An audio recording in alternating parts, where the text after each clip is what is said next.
Hello दोस्तों, स्वागत है आपका अपने चैनल में जिसका नाम है इंग्लिश चर्चा। दोस्तों, आज हम सीखने वाले 3 तरह के बेसिक सेंटेंसेस को बनाना। कौन कौन से हैं वो सेंटेंसेस? पहला सेंटेंस, जैसे कि अगर आपने फ्रैक्शंस का यूज़ करना हो, मान लीजिए आपने कहना हो कि मुझे आधा लीटर दूध चाहिए, आप कैसे कहोगे?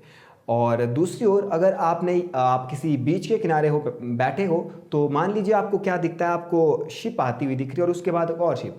तो आप इसी चीज़ को सेंटेंस में कैसे कहोगे कि शिप के बाद शिप आ रही है, और आप क्लासरूम में हो, एक टीचर हो, तो आपको क्या दिख रहा है? लड़के के बाद लड़का आ रहा है या लड़के के बाद लड़के आ रहे हैं। इस चीज़ को कैसे कहेंगे? ठीक है, और ये 2 बातें हुई। और अगर आपको ये कहना है कि लीडर्स को अपनी ड्यूटी अच्छे ढंग से करनी चाहिए या फिर किसी लीडर को उसकी ड्यूटी अच्छे ढंग से करनी चाहिए, कैसे कहेंगे आप? A leader should do his duty या हर ड्यूटी, किस तरीके से सीखेंगे आप?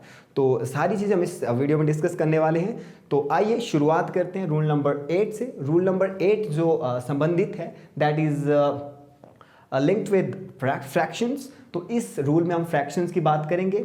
मान लीजिए किसी अंग्रेज ने किसी शॉप में दूध खरीदना हो, राइट, और उसे पैकेट्स उस शॉप में पैकेट्स अवेलेबल नहीं है, तो वो कैसे कहेगा कि मुझे आधा लीटर दूध चाहिए?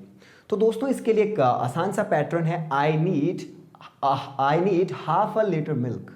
आई need half a litre milk. तो यहाँ पे मिस्टेक्स लोग क्या करते हैं, लोग कहते हैं ये लीट अ पहले लगा देते हैं, I need a half litre milk. ऐसे नहीं होता है, आपको आई need half a litre milk कहना है। ठीक है, तो ये है। जैसे कि अगर आपका फ्रेंड है, वो कोई काम कर रहा है, तो आपने उसे कहा जल्दी जल्दी चल यार, लेट हो रहे हैं पार्टी के लिए। उसने कहा मुझे आधा घंटा चाहिए। तो वो, आप जानते हैं इस सेंटेंस को, वो कहेगा give me half an hour, right, half an hour. तो ठीक उसी ढंग से आप यहाँ भी वही चीज़ अप्लाई करोगे, I need half a litre milk, right. So इस तरीके से कहा जाएगा। ठीक है, बात अंग्रेज की कर रहे हैं तो वही आगे इस बात को बढ़ाएंगे। और मान लीजिए कोई अंग्रेज भीख मांग रहा है, तो वो आपसे भीख मांग रहा है और आपने उसको कितने दिए? आपने उसको 2.5 रुपए दिए। तो उसी ने वही बात अगर किसी और को बतानी हो तो वो कैसे कहेगा? तो क्या वो ऐसे कहेगा, he gave me 2 rupees and a half, उसने मुझे 2 रुपए और अ हाफ दिए, या फिर ही गेव मी 2.5 रुपी। तो एक तो पहली बात, नीचे वाला सेंटेंस जो है, आपको एरर पहले ही बता देता हूँ, यहाँ पे एस लगना है। तो क्या इसका फंडा है? यहाँ पे अगर आपको एंड रुपीज़ के बाद कहना है, यानी नाउन के बाद कहना है एन, ठीक है, इसके बाद अगर आपको एंड यूज़ करना है तो आपको नाउन को प्लुरलाइज करना है।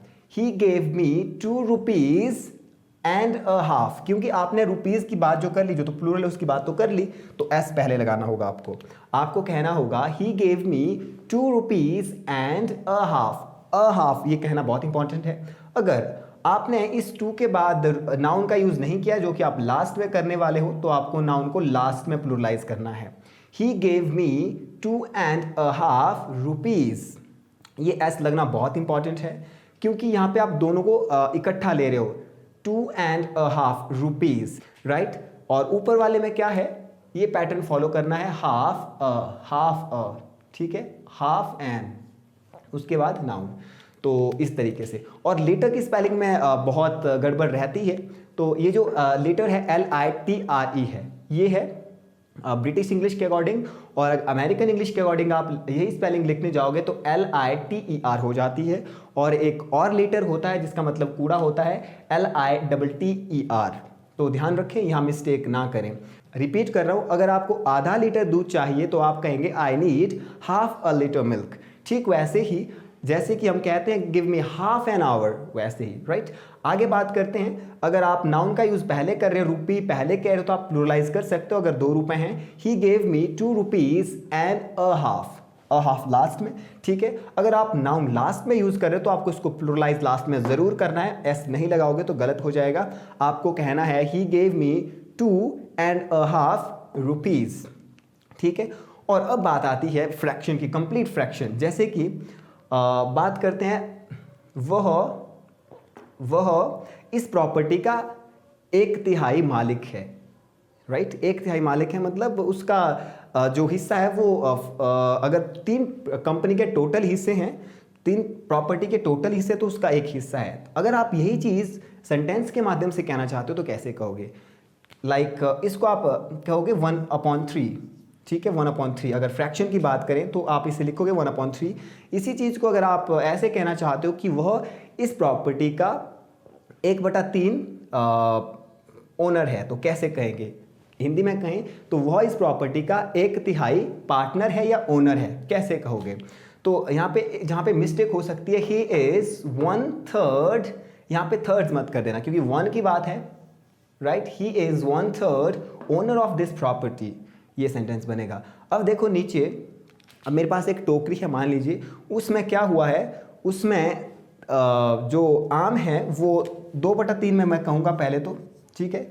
उसके 2/3 आम सड़ चुके हैं।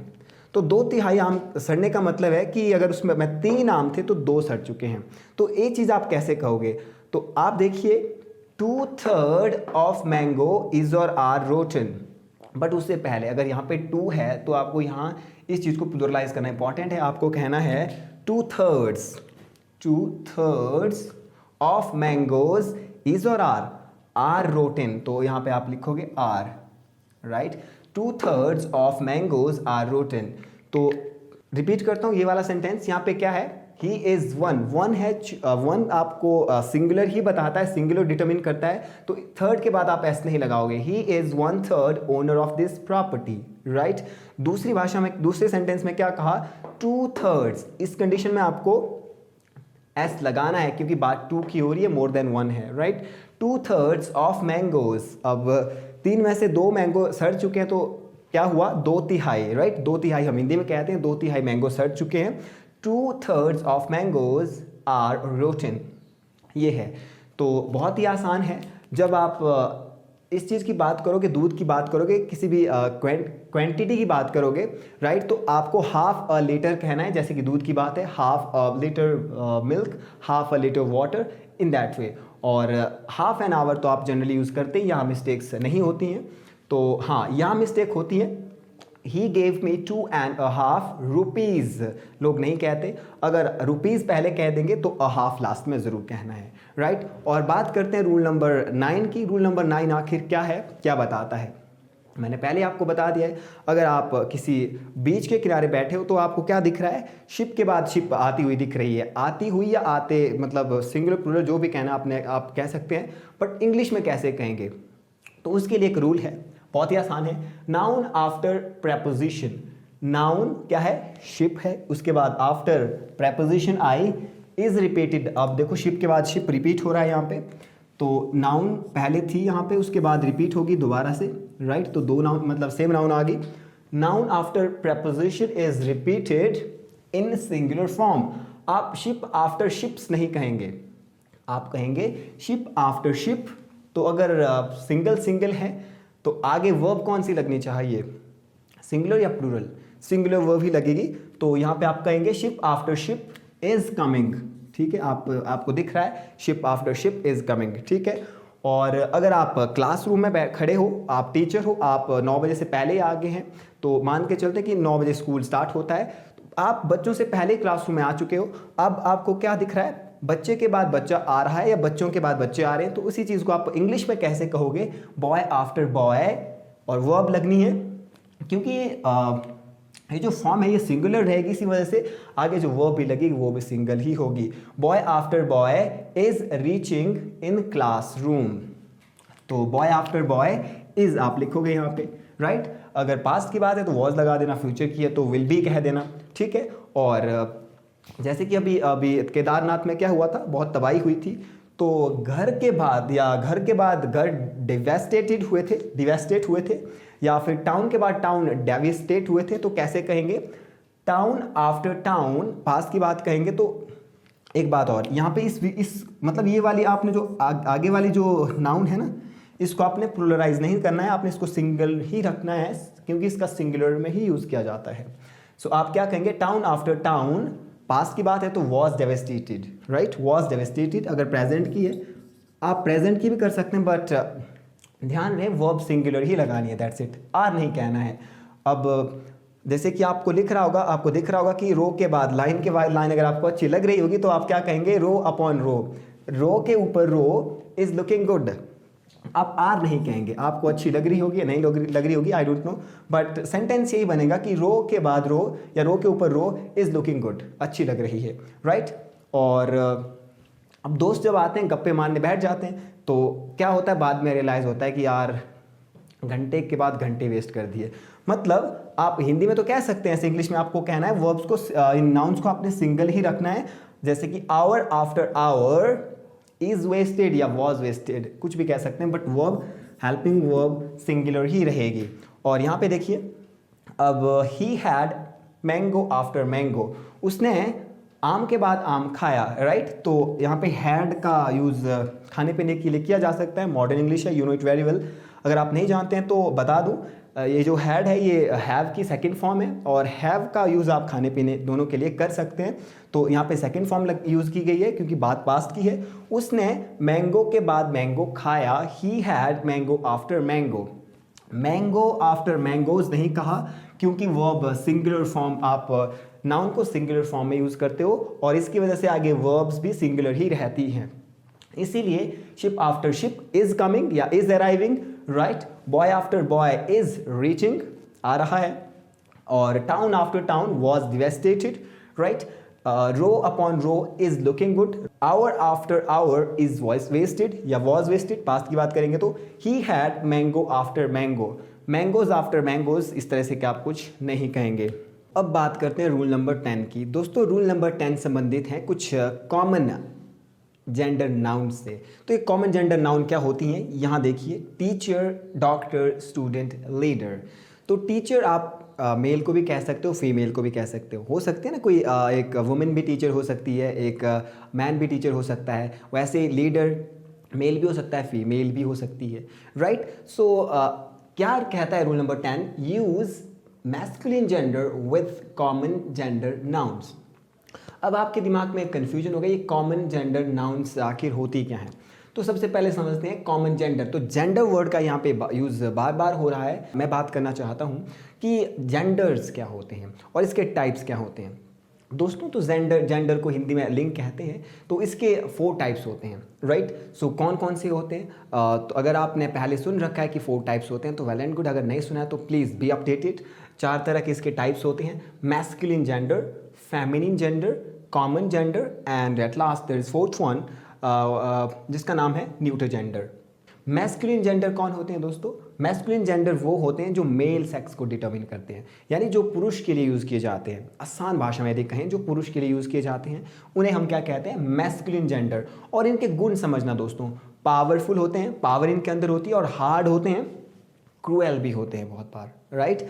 तो बात करते हैं फेमिनिन जेंडर की। फेमिनिन जेंडर जिसे हम हिंदी में स्त्रीलिंग कहते हैं और मैस्कुलिन जेंडर को पुल्लिंग कहते हैं। तो ये है, और इनके जो गुण हैं वो किस तरह के होते हैं? ब्यूटी होती है, ब्यूटी इनके अंदर होती है, सॉफ्ट होते हैं, बहुत ही कोमल होते हैं, और दयालु भी होते हैं, काइंड। कौन? फेमिनिन जेंडर जो होते हैं, राइट।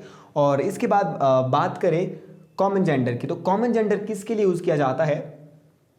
कॉमन जेंडर दोनों के लिए यूज़ किया जाता है, मेल्स के लिए भी, फीमेल्स के लिए भी, कॉमन तरीके से। कैसे? टीचर, आप मेल को भी टीचर कहते हैं, फीमेल को भी टीचर कहते हैं, राइट। उसी तरह से डॉक्टर, मेल भी हो सकता है, मेल डॉक्टर भी हो सकता है, फीमेल डॉक्टर भी हो सकती है, राइट। स्टूडेंट, मेल और female both. Leader, male female both. हाँ, तो ये सीखा। और फेमिनिन जेंडर क्या बताता है? फीमेल सेक्स को बताता है, यानी स्त्रियों के गुणों को बताता है। इस तरीके से समझना और आसान है, ठीक है। और बात यदि न्यूटर जेंडर की करें, न्यूटर जेंडर क्या होता है?